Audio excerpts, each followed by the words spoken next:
Praise the Lord बच्चों, मेरा नाम नीलम है। मैं माउंट ओलिवेट उच्चतर माध्यमिक विद्यालय विषय हिंदी की शिक्षिका हूँ। मैं उम्मीद करती हूँ कि आप सब घर पर सुरक्षित और स्वस्थ होंगे। आज हम हिंदी प्रथम का प्रथम अध्याय भाषा एवं व्याकरण पढ़ेंगे।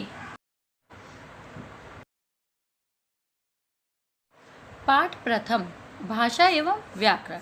इस पाठ के माध्यम से हम भाषा व व्याकरण के बारे में अध्ययन करेंगे। सर्वप्रथम हम भाषा के बारे में जानकारी प्राप्त करेंगे। भाषा शब्द संस्कृत के भाष धातु से बना है, जिसका अर्थ है बोलना। भाषा कहते किसे हैं? भाषा वह माध्यम है जिसकी सहायता से मनुष्य अपने मन के भावों और विचारों को प्रकट करता है तथा दूसरों के मन के भावों को समझता है। भाषा के दो भेद हैं, लिखित भाषा तथा मौखिक भाषा। प्रथम, लिखित भाषा।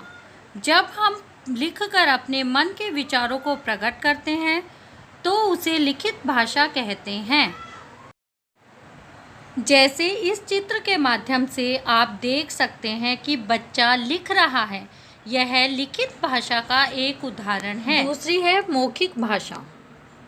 जब हम आपस में अपने मन के भावों को बोलकर प्रकट करते हैं तो उसे मौखिक भाषा कहते हैं। जैसे इस चित्र के माध्यम से आप देख सकते हैं कि दो बच्चे आपस में बात कर रहे हैं, यह मौखिक भाषा का एक उदाहरण है। अब हम लिपि के बारे में जानेंगे। भाषा को लिखने के लिए कुछ निश्चित चिन्ह होते हैं। इन ध्वनि चिन्हों को लिखने के ढंग को लिपि कहते हैं। सभी भाषाओं की अलग अलग लिपियां होती हैं, जैसे हिंदी की देवनागरी, संस्कृत की देवनागरी, पंजाबी की गुरुमुखी और फ्रेंच की रोमन। बोली। अब हम बोली के बारे में जानेंगे। किसी भाषा के आंचलिक स्वरूप को बोली कहते हैं।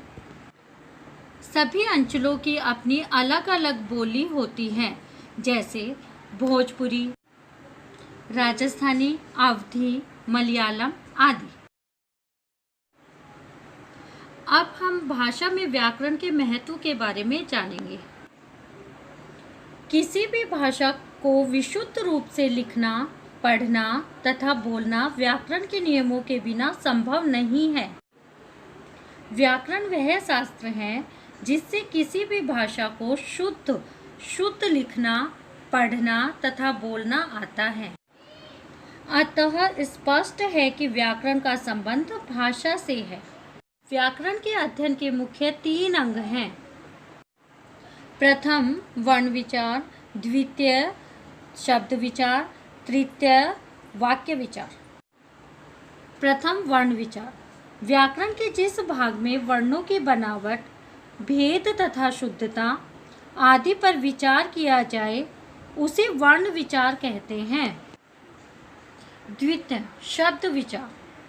व्याकरण के जिस भाग में शब्दों की बनावट, भेद तथा शुद्धता आदि पर विचार किया जाता है उसे शब्द विचार कहते हैं। तृतीय, वाक्य विचार। व्याकरण के जिस भाग में वाक्यों की बनावट, भेद तथा शुद्धता आदि पर विचार किया जाता है उसे वाक्य विचार कहते हैं। धन्यवाद।